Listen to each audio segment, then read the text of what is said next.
Box to Box Media Network. Hai, Chandra Purdes, dan pada podcast kali ini saya mau menjawab ada pertanyaan lagi di DM Instagram saya dari Bro Muhajir ya. Jadi dia bilang kayak gini. Halo Bang, selamat siang. Salam kenal, saya Muhajir, salah satu pendengar podcast Self Development. Podcast Bang Andreas banyak banget ngasih manfaat buat saya. Saya mau nanya Bang, sekaligus request pembahasan podcast. Gimana cara mengatasi mindset kalau kita itu harus selalu sibuk dan produktif setiap waktu? I feel guilty when I do nothing. Jadi dia ngerasa bersalah gitu ya kalau dia nggak ngelakuin apa-apa. Takut ketinggalan sama orang-orang gitu.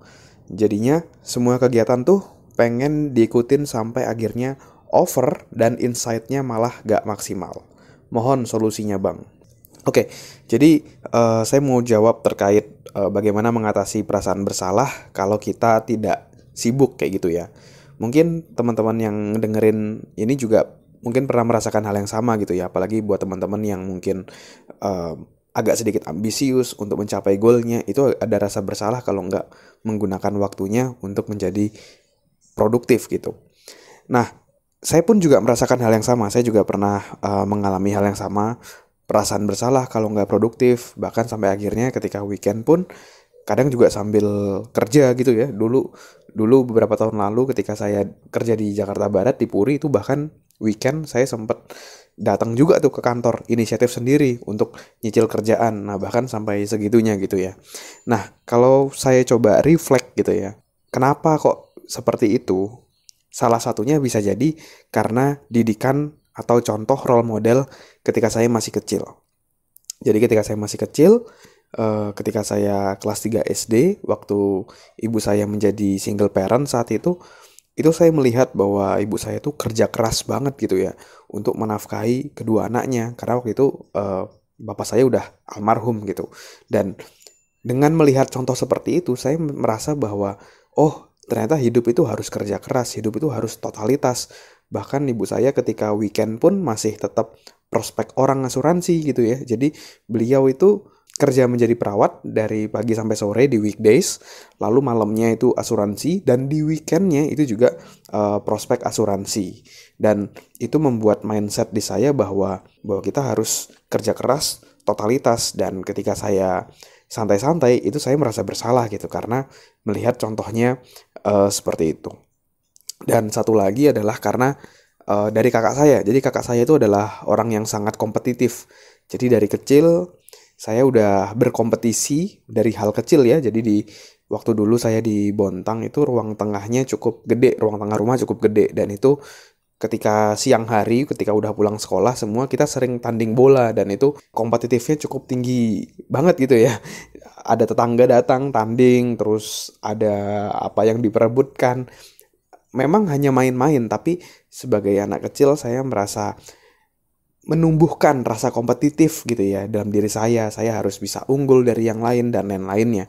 Dan saya merasa pengalaman-pengalaman tersebut akhirnya menjadikan saya merasa guilty feeling juga kalau saya nggak produktif gitu ya. Karena contoh-contoh saya seperti itu, dan saya juga punya jiwa kompetitif yang cukup tinggi juga. Saya juga cukup ambisius ketika saya punya goal. Dan itu akhirnya membuat saya guilty feeling ketika saya do nothing. Seperti yang ditanyakan oleh Mas Muhajir ini. Oke.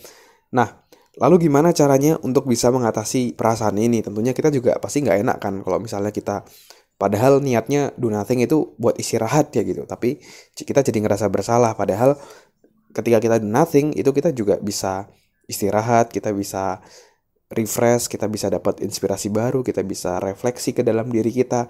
Itu ketika kita do nothing. Jadi ya penting juga untuk melakukan do nothing. Dan mungkin saya mau kasih satu metafora yang justru kalau kita terus-terusan sibuk itu justru nggak produktif ya. Jadi sibuk tidak sama dengan produktif, karena kita juga perlu rest gitu ya, perlu istirahat, jeda sejenak, baru kita melakukan hal-hal selanjutnya. Nah, ada satu metafora yang saya ingat waktu itu sempat di-share juga di beberapa sosial media. Jadi kalau misalnya kita memegang gelas gitu ya, berjam-jam gitu ya, pasti kita capek gitu. Nah, kadang-kadang kita perlu melepaskan gelas itu, relax sebentar, baru kita pegang lagi gelasnya. Dan itu kita bisa memiliki waktu lebih panjang memegang gelas dibandingkan kita memegang tanpa henti. Karena kita pasti butuh rest, baru kita lakukan lagi, dan itu memang hukum alam gitu ya. Dan begitu juga dengan otot kita gitu. Kalau kita terlalu push terus misalnya workout tanpa ada rest, akhirnya malah bukan ototnya jadi, tapi malah justru overtraining, malah bisa cedera, malah bisa pertumbuhannya nggak optimal. Jadi memang diperlukan rest tadi. Dan ini yang memang hukum alam ya.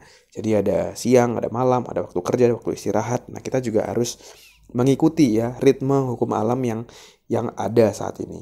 Dan saran dari saya, kalau misalnya saat ini kamu masih merasa guilty feeling kalau do nothing, jadi mulai ingatkan dalam diri bahwa ketika kita do nothing, kita rest, itu kita bisa jadi jauh lebih kreatif, bisa jadi jauh lebih produktif. Saya pernah ngerasain ketika saya justru sibuk terus gitu ya, sibuk terus malah saya nggak bisa berpikir strategik di mana harus melakukan ini, harus melakukan ini agar lebih efektif. Tapi ketika kita rest, itu kita bisa ngelihat lebih jernih, kita bisa ngelihat refleksi diri, mana yang works, mana yang enggak. Nah itu justru tercipta ketika kita do nothing, ketika kita rest, oke? Jadi pastikan untuk kamu para high achievers, untuk kamu yang sibuk banget, selipkan juga untuk agar kamu bisa istirahat, rest, charge energi untuk maju terus. Oke, nah itu mungkin sharing dari saya. Thank you pertanyaannya, Mas Muhajir. Kalau kamu merasa podcast ini bermanfaat, kamu bisa share podcast ini di sosial mediamu, di Twitter ataupun di Instagram. Kamu bisa tag atau mention saya di @andreasburdes agar makin banyak orang yang bisa dapat manfaat. Dan kalau kamu ada pertanyaan, kamu juga bisa DM saya via Instagram ya. Kamu bisa tanya di sana dan pertanyaan kamu akan saya jawab atau bahas di podcast ini. Oke, thank you semuanya. Sukses selalu untuk kita semua and keep healthy.